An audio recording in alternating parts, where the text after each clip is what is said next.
Hello and welcome to another Creative Cowshed Live. It feels like we've not done this for months because we had 1 week off. So it feels like we've had a month off, but we haven't. We've only had a week. Charlotte has got a new background because she finally moved into her new house. I have the same backdrop and some of Charlotte's house. And today you noticed that we have created a sandwich, and it is a sandwich with filling of Evie Lewis. So Evie is a friend of the herd, and photographer, and also educator. Evie supports other photographers to help level up their business with confidence and clarity. So today is a big topic.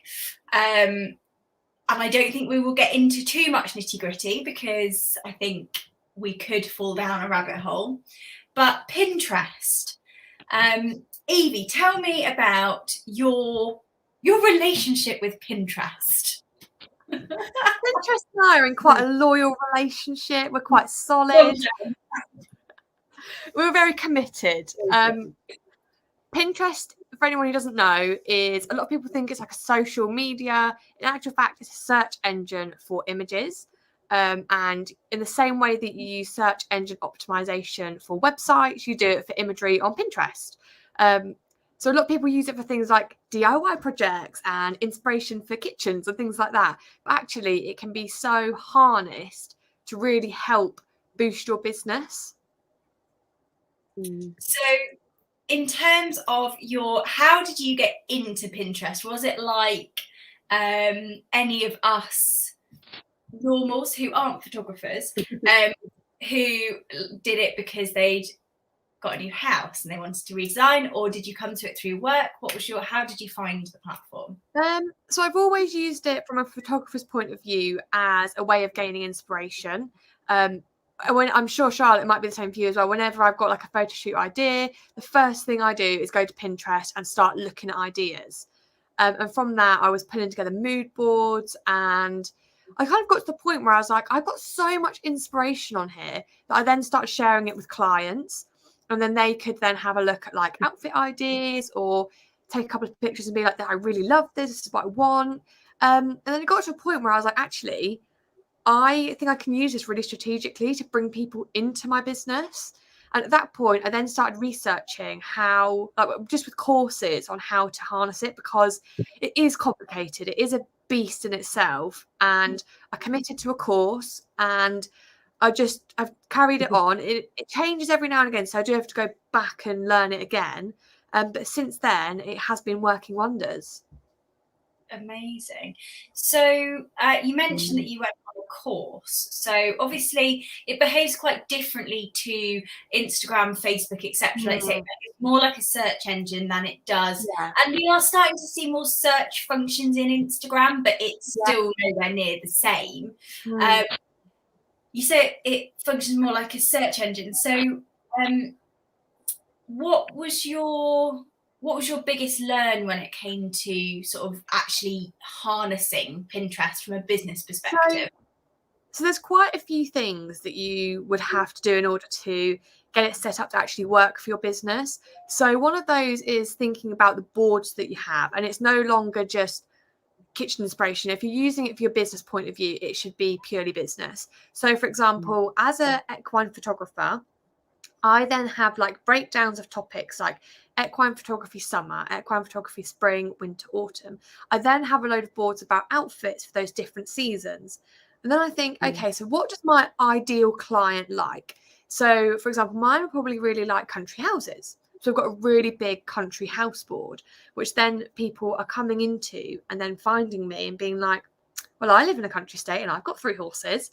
She might come and photograph me. And there's other bits like I've got like defenders on there because I love them. And again, a lot of my clients might love them, dogs as well. So you use the boards, you then put SEO on with keywords, and that's how they get found.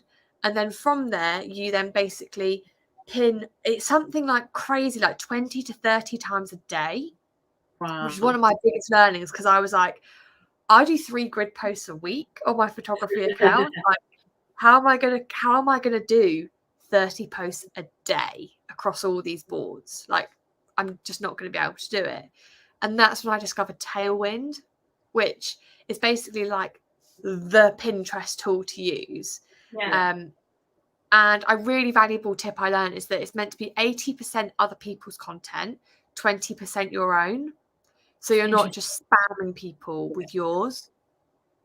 And how Tailwind works is that basically you load Pinterest up and you can find pictures that you really like. So, for example, I find one, scroll down, find more like this, and then Tailwind will basically go in and collect all of those images, and you click which ones you want, and then they schedule them all onto your boards. Ah, brilliant. Okay. So basically you go and pre-select everything, and then it goes and does it in batches or drip feeds it over the very clever. So then sorry, carry on. I was gonna say, so in terms of oh, I've woken Siri up for some reason. Nobody wants to sleep. Sleep. From obviously, because you're sharing other people's content, how does that work in terms of like copyright and things like that? Are there any challenges from that point of view? I've never had any challenges. Basically, when you use the Tailwind, you can't change like the source URL. So, for example, when you click on a pin, if it's like a recipe, you can then go through to the website. You can't change any of those, which is perfect because that means that nobody can change it or direct it to their website. It's just all keeps with the original creator. So I've never had any troubles with it, really. Brilliant. So if we were thinking sort of from the point of view of maybe not a photography business, who is using Pinterest these days? Is it the wedding planners? Is it the design people? Oh, Charlotte's gone. She's over it. She's like, no, not photographers, not interested. So who is using Pinterest? Obviously, you've mentioned like you found clients through it. So who's on Pinterest? Well, I think I would be hard pushed to say. I want to say everyone. I mean, certainly. I would say that I don't know whether like my younger sister and that generation is on it. But particularly, I know my mum uses it loads. So I think it's sort of my generation upwards. I don't know which one I am. Am I Gen Z or a millennial? I don't really know. How old are you? I'm 24. Oh, you're so young. Oh. I think you might be a Gen. We're millennials. We're very safely in the millennial category. I think you might be an older Gen Zer, perhaps. Oh my god. Okay. Well, okay. The younger generation, I'm not sure are quite at Pinterest level yet. No. But my target audience of people is slightly older anyway.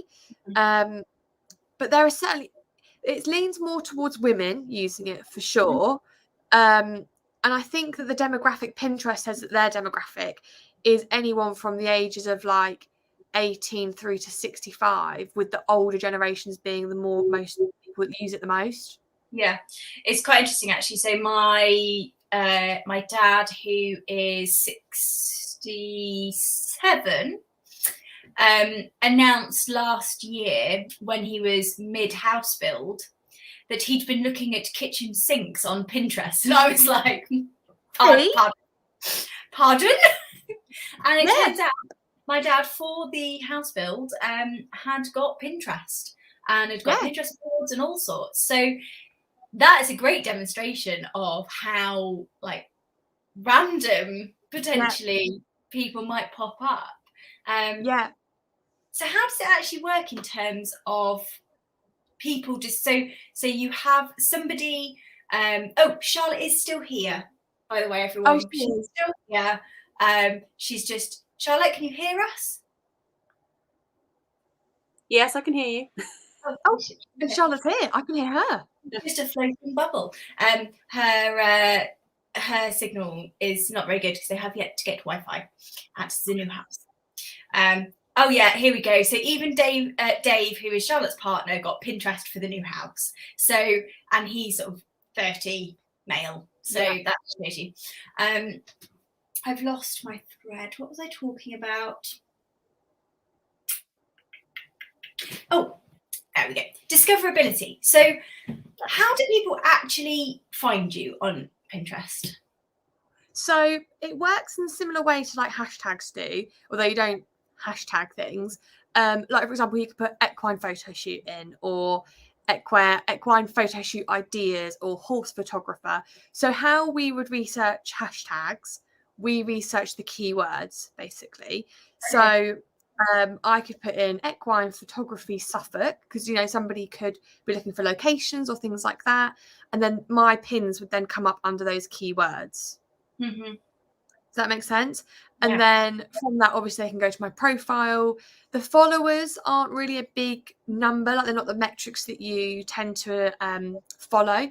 They're more like, how many repins does it get? What's the reach? How many impressions? Or the big one is how many clicks it gets into the outbound links. Yeah. Basically, this is how I find Pinterest helps my business. It doesn't deliver too many like actually paying clients, but what it does deliver is traffic to my website, which in turn is then pushing it up Google. So anybody that is then potentially looking for me on Google under equine photographer Suffolk, because I've got more traffic from Pinterest, that's pushing me up the rankings. Yeah. So it's almost like a very clever, complex backlink system. You've got it. That is exactly it. Yeah. There we go. So in terms of the content, so I think what sometimes scares people, and certainly for me, from the point of view of when we're putting together marketing strategies, Pinterest does come into it for a good few of our clients. But I think one thing that they sort of have a fear around is that the content looks different. What are pins? Because it does, visually, it is very, very different to the other platforms that we work with. How do you find it in terms of actually creating content? So you said 80-20 rule, 80% other people's pins, 20% your own. So the 20% that are your own pins, so what's that, 6 pins a day? Yeah. How do you go about creating that content? So obviously, as a photographer, I am at an advantage because we have an absolute we've already got a bank of content. I just upload my images straight off, low res files that I put on social media, they all go on there. So I can appreciate for other businesses, it's a little bit tricky to get that started. But thinking about if I was like a rural fashion brand or something, and I was thinking, how can I harness Pinterest? I would be thinking about what blog posts I could share on there. If you're a rural fashion brand, and you've got waterproof coats, could you be writing about the best walks that are in your local area, best walks in Leicester or something, or Nottingham, because they can then wear that coat out on that walk. And that is the approach I would be taking for a brand that isn't a photographer. And the blog posts and things like that, if you've got a selection of blogs, basically Pinterest likes it when you can create as many pins as you like to that one post, but they just want the pins to be very slightly different.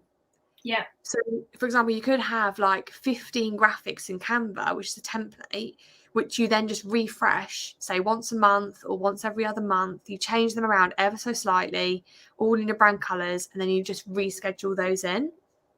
So you could really come to repurpose your old content. Yeah. And in terms of that sort of pushing through and getting started, for somebody who maybe hasn't used the platform before, what's your advice in terms of like getting going? Just getting going. So what I would do is I did this only a year ago, so I went through and I set up all my boards. I listed out what boards I needed. You need about 15 to 20. So you've got like a good variety of content coming out. Yeah. You then set up all the SEO. That's the descriptions, the page. So for example, I can just show you one I've got here. It's called Equine Photography Inspiration.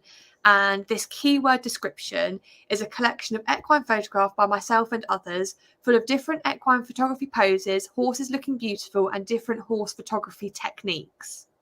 So can you see how they're a keyword dropped? Yeah. But it makes sense. Yeah. So you need to set all those up. And then basically once you've got them set up, you can then start using Tailwind. I would honestly say Pinterest is fairly difficult to use without the use of Tailwind. Just because of that harnessing tool. And then I would say you just want to go through each of your boards, pop them into the search engine, be like, okay, equine photography interest. You can find 100 pins in one go, schedule them all out, do that for each board, and you're going to have a month's worth of content in probably under an hour. Wow. So you can be super efficient with it. Oh my God. Well, I will say it does take about a day to set up, like a solid day of doing the keywords, but I do probably a quarter's worth of content, so 3 months in under 2 hours. Wow. And that's why I keep at it, because no other platforms can you do that much content in such little time.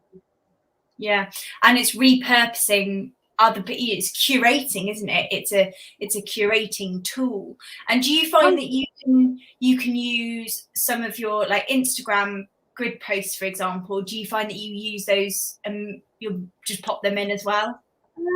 So I use is it IFTT? Have you heard of them? It's like a Zapier thing that they just automatically upload to the board. But if I'm honest, the value doesn't quite get you know how Instagram's very value heavy and it's like all the captions. It's not quite the same on Pinterest. I don't think people care for things like that. It's more like pretty picture, I'll repin it. Yeah. I'm sure for things like the blog posts, then people click through to see the value. Yeah. And you're directing them onto your website. But for me, it mainly just works in like pretty pictures. I'll go in and have a look at the photographer.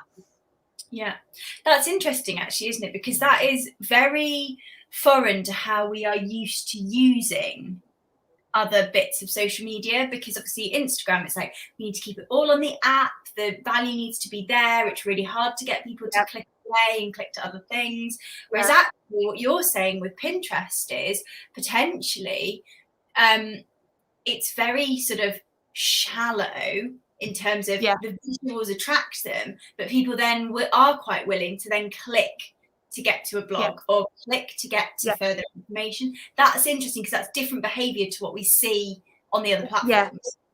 I would say as well that Pinterest is very specific. You know, it's not like Instagram where you're catching up with your friends. You don't have that personal connection. It's like, okay, cool. So I need some new tiles for the bathroom. Let's go see what Pinterest comes up with. And they've recently introduced shopping. And there's like a stat that like 42% of users are shopping through Pinterest now as well. Wow. So now, which is even better, because if I find like I've got a dream, Alice, of these beautiful hexagon, emerald green tiles for my future bathroom, and I'm like, and if I had the option, they said these are the tiles that are in the photos, I'd order them straight away. Yeah, please. Yeah, and that's interesting because it's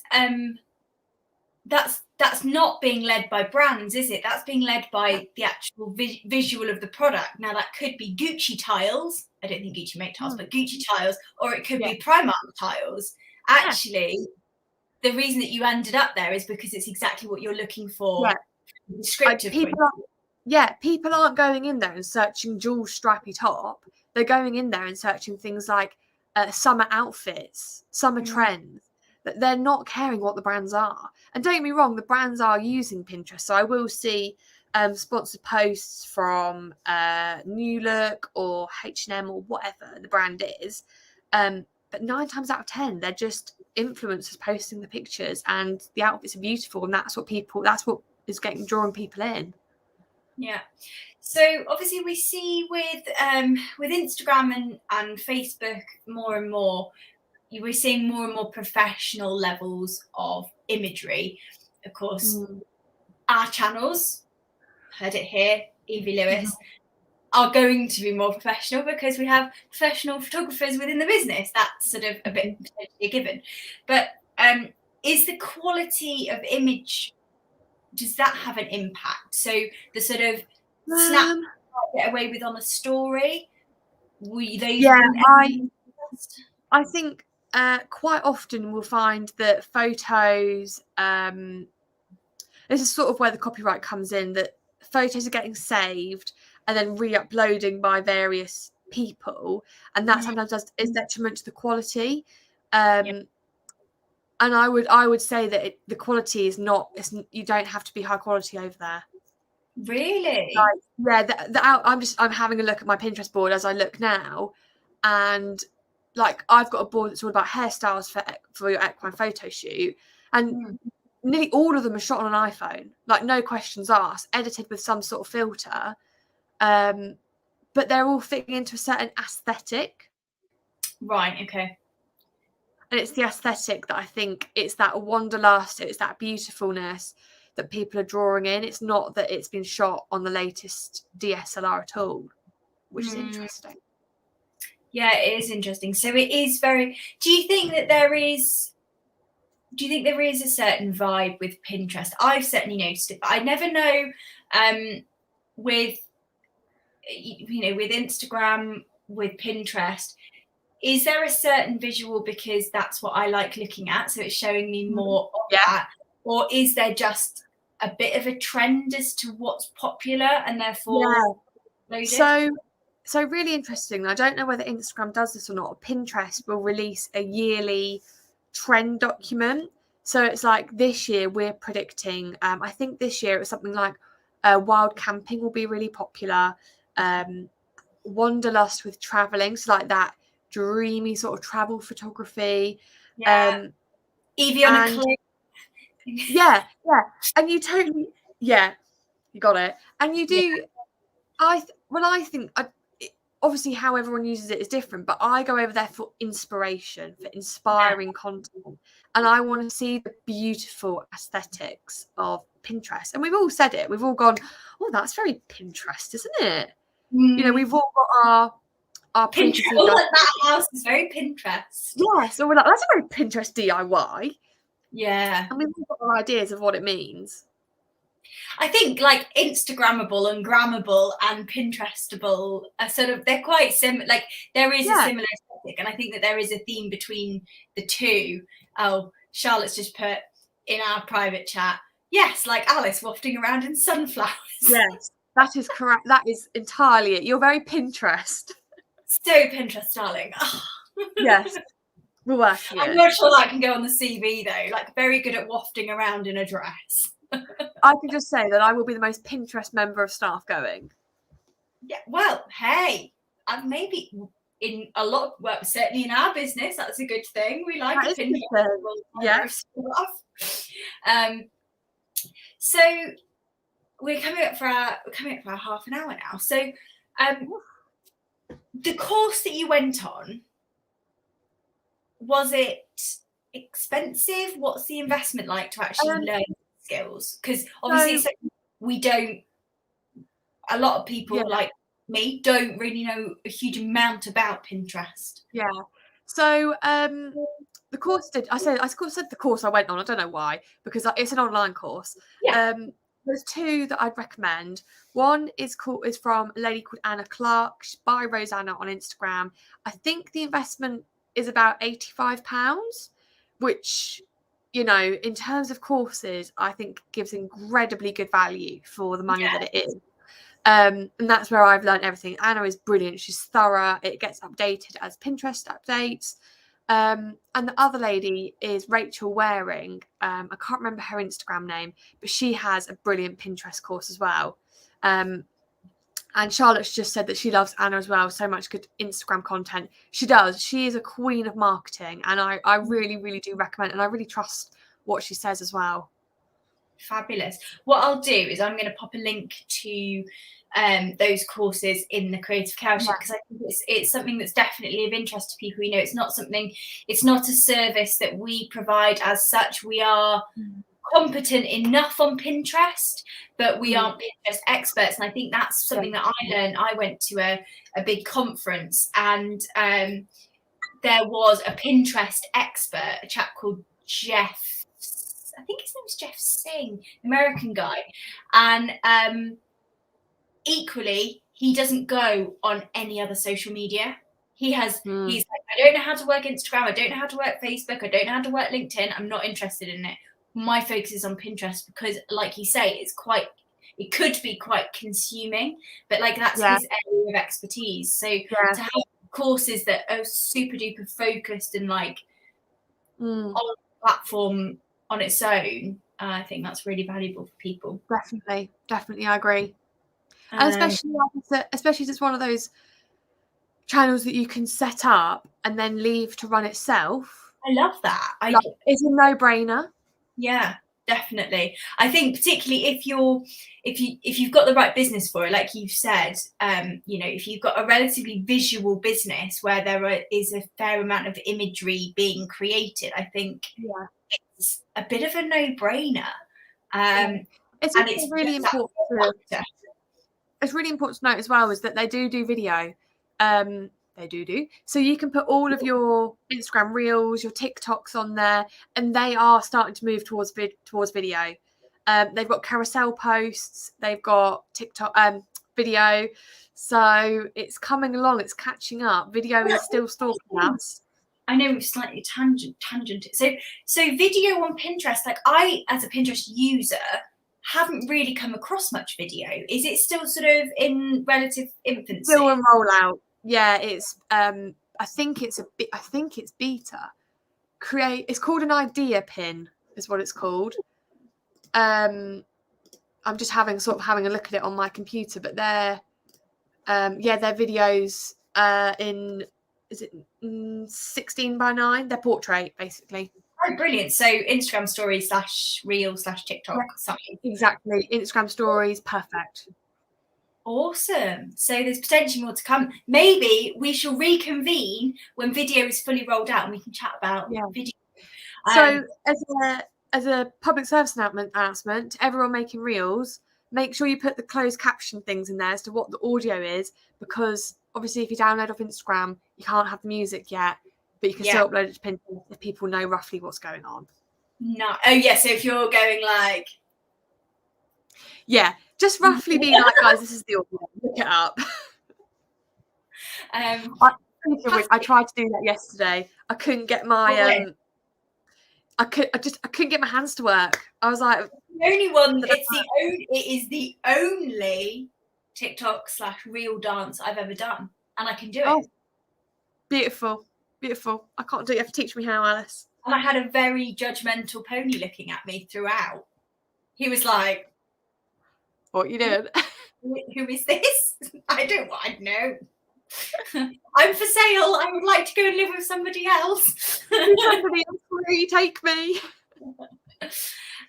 So where can people find you? How can they find you on Pinterest, perhaps? Oh, okay. If you would like to find me on Pinterest, you can just search Evie Lewis Photography. Same with Instagram or Evie Lewis Education. Bit of both. Yeah. Could I cheekily plug my new newsletter? Of course you can. I've got a Pinterest newsletter coming out. It's called the Rural Togs Tips, and it's for brands and photographers that wanting to use photography and make it work hard for them. Fabulous. So we will see you when video is rolled out and we can chat about video on Pinterest. There we go. So I'm hoping we might have inspired some people to go and find their place in Pinterest and start going with Tailwind and things. What I might do is actually collate some of the links that we've talked about today. So Tailwind, all your social links, those courses, and I'll pop them in a post because I think they're all really handy. Yeah. Charlotte, I know that you're on mute, but is there anything you'd like to add?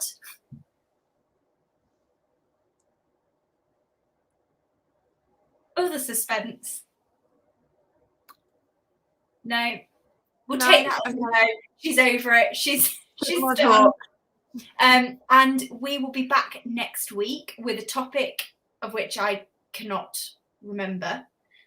Charlotte, if you can hear me, if you could put the topic in the chat, that would be fantastic.